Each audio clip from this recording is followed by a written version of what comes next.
Assalamualaikum warahmatullahi wabarakatuh. Alhamdulillah, hamdan wa syukran lillah, amma ba'du. Pertama-tama, marilah kita ucapkan puji dan syukur atas kehadiran Allah Subhanahu wa Ta'ala, yang mana kita dapat melangsungkan perkuliahan online ini, yang insya Allah semuanya dalam keadaan sehat walafiat. Perkenalkan, kami dari kelompok 6 akan mempresentasikan hasil diskusi kami yang berjudul Epistemologi Irfani. Sebelumnya, perkenalkan saya Uliana Rahmah dengan NIM 19030160070 yang bertindak sebagai moderator. Selanjutnya, pembaca materi pertama oleh Anis Rahayu dengan NIM 19030160045 dan dilanjutkan dengan Aulia Sasino Frida dengan NIM 19030160056. Kemudian pembacaan materi pertama oleh Mbak Anis Rahayu. Kepada waktu dan tempat kami persilahkan. Bismillahirrahmanirrahim. Saya Anis Rahayu dengan NIM belakang 45. Baik, saya akan menjelaskan mengenai pengertian Irfani. Namun sebelum membahas jauh konsep epistemologi Irfani, saya akan mengulas sedikit materi pada pertemuan sebelumnya yang membahas yang sama, epistemologi Islam. Setidaknya ada 3 cara berpikir dalam Islam, yaitu Bayani, Burhani, dan Irfani. Yang pertama, epistemologi Bayani, berpikir bahwa sumber kebenaran berasal dari teks atau nas. Yang kedua, Burhani, berpikir bahwa sumber kebenaran berasal dari akal atau panca indera. Dan yang ketiga, epistemologi Irfani yang akan kami bahas ini berpikir bahwa sumber kebenaran berasal dari wahyu, ilham, dan sejenisnya. Baik, langsung saja pengertian Irfani. Apa itu Irfani? Secara etimologi, Irfani berasal dari kata dasar bahasa Arab, arafa, yang semakna dengan ma'rifat, yang artinya pengetahuan. Namun, pengetahuan di sini berbeda dengan ilmu atau al-ilm. Bedanya apa? Irfani atau pengetahuan esoterik, yaitu pengetahuan yang diperoleh qalb atau hati melalui kasyaf atau ilham. Sedangkan ilmu atau pengetahuan eksoterik, yaitu pengetahuan yang diperoleh indera melalui transformasi nakal atau rasionalitas akal. Lalu secara terminologi, Irfani diartikan sebagai pengungkapan atas pengetahuan lewat penyinaran hakikat oleh Tuhan kepada hambanya setelah adanya olah rohani atau riyadhah yang dilakukan atas dasar cinta atau hub. Dan selanjutnya akan dibahas mengenai tahapan dalam Irfani yang akan dijelaskan oleh Mbak Uliana. Terima kasih. Bismillahirrahmanirrahim. Saya Uliana Rahmah dengan NIM 19030160070. Di sini saya akan membahas tentang metodologis pengetahuan Irfani. Secara metodologis, pengetahuan Irfani diperoleh oleh 4 tahapan. Yang pertama yaitu persiapan. Untuk bisa menerima limpahan pengetahuan atau kasyif, seseorang biasanya disebut salik atau penemu jalan spiritual, harus menyelesaikan jenjang-jenjang kehidupan spiritual. Para tokoh berbeda pendapat mengenai jumlah jenjang yang harus dilalui. Yang semua ini datang dari tingkatan yang paling dasar menuju pada tingkatan puncak, di mana saat itu kolbu atau hati telah menjadi netral dan jernih, sehingga siap menerima limpahan pengetahuan, antara lain taubat, warok, zuhud, fakir, sabar, tawakal, dan ridho. Yang kedua, penerimaan. Jika telah mencapai tingkatan tertentu dalam jenjang spiritual, seseorang akan mendapatkan limpahan pengetahuan langsung dari Tuhan secara iluminatif atau noetik. Dalam kajian filsafat Mehdi Yazdi, pada tahap ini seseorang akan mendapatkan realitas kesadaran diri yang demikian mutlak atau kasyif, sehingga dengan kesadaran itu ia mampu melihat realitas dirinya sendiri atau musyahadah sebagai objek yang diketahui. Namun realitas kesadaran dan disadari tersebut Keduanya bukan sesuatu yang berbeda, tetapi merupakan eksistensi yang sama. Sehingga objek yang diketahui tidak lain adalah kesadaran yang mengetahui itu sendiri. Begitu pula sebaiknya ittihad, yang dalam kajian Mehdi Yazdi disebut ilmu hunduri. Yang ketiga, pengungkapan. Pengalaman mistik diinterpretasikan dan diungkapkan kepada orang lain lewat ucapan atau tulisan. Namun karena pengetahuan irfani bukan termasuk tatanan konsep dan representasi, tetapi terkait dengan kesatuan diri dalam Tuhan, sehingga tidak bisa dikomunikasikan, maka tidak semua pengalaman ini diungkapkan. Saya Aulia Sasino Frida dengan NIM belakang 56. Saya ingin menjelaskan tentang asal-usul epistemologi irfani. Benarkah irfani berasal dari sumber luar Islam? Benarkah Islam sendiri tidak mempunyai ajaran soal irfani? Menurut Nicholson, irfani atau sufisme adalah sesuatu yang rumit dan kompleks, sehingga tidak bisa dikemukakan jawaban sederhana atau berdasarkan satu aspek tentang asal-usulnya. Mari kita urai keempat pendapat tentang asal dan sumber irfani. Yang pertama, sumber Persia dan Majusi. Yang kedua, sumber-sumber Kristen. Yang ketiga, sumber-sumber India. Yang keempat, sumber-sumber Yunani. Saya akan menjelaskan asal-usul epistemologi irfani satu persatu. 1. Irfani berasal dari sumber Persia dan Majusi. Disampaikan Dozi dan Tolk, dengan alasan sejumlah besar orang-orang Majusi di Iran Utara tetap memeluk agama mereka setelah penaklukan Islam dan banyak tokoh sufi yang berasal dari daerah Khurasan. Di samping itu, pendiri aliran-aliran sufi berasal dari kelompok orang Majusi seperti Ma'ruf al-Kharqi dan Bayazid Bustami. Namun pendapat ini tidak mempunyai pijakan yang kokoh, karena satu, selain kedua tokoh tersebut, banyak tokoh sufi Arab yang hidup di Mesir, Syria, dan Baghdad yang memberi pengaruh besar bagi perkembangan irfani di kemudian hari. Yang kedua, kemunculan kedua tokoh tersebut setelah zaman Rasul. Para sahabat dan angkatan pertama kaum sufisme ini berarti mengabaikan sama sekali pengaruh kehidupan Rasul. Para sahabat dan tokoh pertama angkatan sufisme. Irfani berasal dari sumber-sumber Kristen. Dikatakan von Kramer, Ignaz, Goldziher, Nicholson, Asin Palacios, dan O'Leary bahwa satu, adanya interaksi antara orang-orang Arab dan kaum Nasrani pada masa jahiliyah maupun zaman Islam.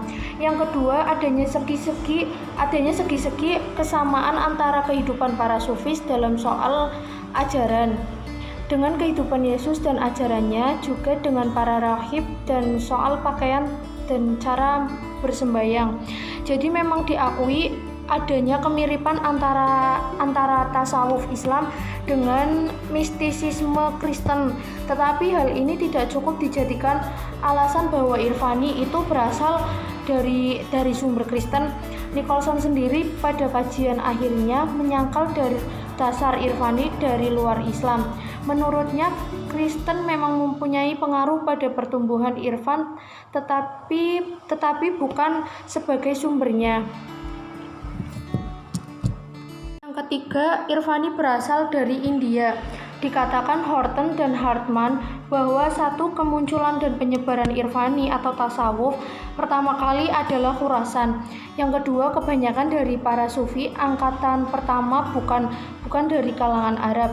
Yang ketiga, sebelum masa Islam, Turkistan adalah pusat agama dan kebudayaan timur serta barat. Mereka memberi warna mistisisme lama ketika memeluk Islam.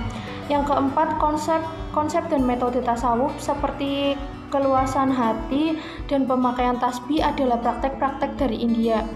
Namun, tidak ada bukti konkret yang menunjukkan bahwa kaum sufis mengetahui doktrin dan latihan rohani kaum Hindu kecuali pada abad Al-Haq Ibn Sab'in 1270 Masehi yang menulis Al-Risalah Al-Nuriyah. Di sana ada bentuk pujian yang dikutip dari kalangan Hindu. Tapi ini tidak ada artinya karena sufisme dan irfani telah terpancang kuat lebih dari 6 abad sebelumnya. keempat, Irfani berasal dari sumber-sumber Yunani, Neoplatonisme dan Hermes, seperti disampaikan oleh Ari dan Nicholson. Alasannya teologi Aristoteles merupakan paduan antara sistem Porphyry dan Proclus telah dikenal baik dalam filsafat Islam. Namun kenyataannya, menurut Zun al-Nun al-Misri 796 sampai 861 Masehi, seorang tokoh Sufisme dikenal sebagai filsuf dan pengikut sains Helenistik. Tidak diingkari adanya pengaruh Yunani terhadap Irfani. Pemikiran iluminasi dan wujud tunggal Plotinus 205 sampai 270 Masehi berpengaruh pada beberapa tokoh sufi. Namun menurut Taftazani, hal itu bukan berarti semua tasawuf atau Irfani Islam mesti bersumber dari Yunani, sebab sikap angkatan pertama kaum sufi tidak memberi diri terhadap filsafat Yunani kecuali periode akhir, yakni ketika mereka dengan sengaja berusaha mengkompromikan intuisinya dengan wawasan intelektualnya setelah masuk abad ke-6 Hijriah. Nalar Irfani yang sesungguhnya itu berasal dari sumber Islam sendiri, tetapi perkembangannya kemudian dipengaruhi oleh faktor luar, yaitu seperti Yunani, Kristen, Hindu, atau yang lain. Beberapa tokoh orientalis seperti Nicholson, Louis Massignon, Spencer Trimmingham juga menyatakan hal yang sama tentang sumber-sumber asal Irfani atau Sufisme Islam. Selanjutnya, saya Anis Rahayu dengan NIM belakang 45 akan menjelaskan perkembangan epistemologi Irfani. Ada beberapa fase dalam perkembangannya. Yang pertama, fase pembibitan. Kemudian fase kelahiran, fase pertumbuhan, fase puncak, fase spesifikasi, dan yang terakhir adalah fase kemunduran. Yang pertama, fase pembibitan. Terjadi pada abad pertama Hijriah. Pada fase ini, Irfani baru ada dalam bentuk askestisme. Apa itu askestisme? Askestisme yaitu prinsip tingkah laku bermati raga demi mencapai kebahagiaan, keluhuran moral, dan idealisme kehidupan agama. Bagaimana karakteristik askestisme?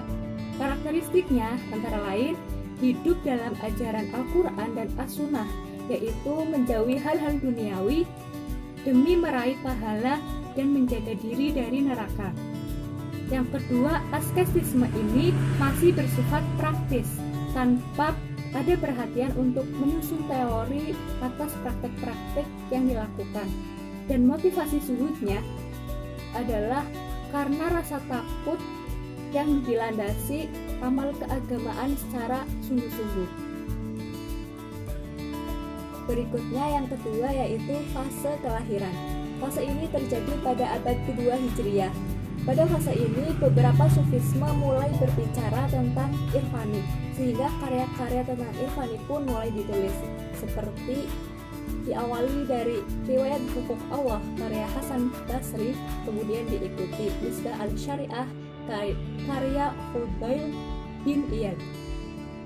Kemudian pada fase ini, pasca Khulafaur Rasyidin, muncul sikap oposisi keagamaan terhadap rezim yang berkuasa pada saat itu. Maka muncullah orang-orang Muslim Sunni yang kemudian menjadi cikal bakal perkembangan tasawuf. Dan zuhud yang dilakukan pada fase ini adalah atas dasar cinta kepada Allah, bukan lagi karena rasa takut atau mengharap pahala. Berikutnya yaitu fase yang ketiga, fase pertumbuhan. Terjadi pada abad ke-3 sampai 4 Hijriah. Dan sejak awal abad ke-3 Hijriah, Sufisme menjadi ilmu moral keagamaan atau akhlak. Selain itu juga mengkaji tentang pengenalan intuitif langsung pada Tuhan, kefanaan realitas mutlak, dan cara bagaimana pencapaian kebahagiaan. Namun ide-ide metafisis yang ada belum terungkap secara jelas. Berikutnya fase keempat, yaitu fase puncak. Terjadi pada abad ke-5 Hijriah. Disebut fase puncak karena pada fase ini Irfani mengalami masa gemilang dengan banyaknya tokoh besar yang lahir dan menulis tentang Irfani, seperti Said Abu Khair menulis Rubaiyat, Ibnu Utsman Al-Hujwiri menulis Al-Kashaf Al-Mahjub, dan Abdullah Al-Ashari menulis Manazil Al-Sa'irin. Puncaknya, Al-Ghazali menulis kitab Ihya Ulumuddin yang menyelaraskan tasawuf dan fikih atau Irfani dan Bayani. Menurut Nicholson dan T.J. de Boer, di tangan Al-Ghazali, Irfani menjadi jalan yang jelas karakternya untuk mencapai pengenalan dan serta kefanaan dalam tauhid dan kebahagiaan. Berikutnya fase kelima, yaitu fase spesifikasi, terjadi pada abad ke-6-7 Hijriah. Mengapa disebut fase spesifikasi? Karena pada fase ini Irfani terpecah atau terspesifikasi menjadi dua aliran. Yang pertama Irfani Sunni yang menurut istilah Taftazani lebih cenderung kepada perilaku praktis atau etika dalam bentuk tarekat. Yang kedua Irfani teoritis yang didominasi pada pemikiran filsafat. Dan yang terakhir adalah fase kemunduran. Fase ini terjadi sejak abad 8 Hijriah. Meskipun pengikutnya makin bertambah, namun tidak muncul pribadi yang unggul seperti pendahulunya.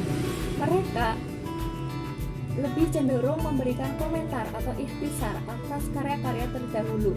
Dan mereka juga lebih menekankan ritus dan formalisme yang terkadang mendorong mereka menyimpang dari ajarannya sendiri. Sekian fase perkembangan dari epistemologi Irfani yang bisa kami sampaikan. Mohon maaf apabila ada kesalahan. Untuk selanjutnya saya kembalikan kepada moderator. Terima kasih. Itulah tadi hasil presentasi dari kelompok kami. Mohon maaf jika ada kesalahan dalam penyampaian materi. Semoga apa yang kita pelajari pada hari ini dapat bermanfaat untuk kita semua. Saya akhiri dengan wabillahi taufik wal hidayah. Wassalamualaikum warahmatullahi wabarakatuh.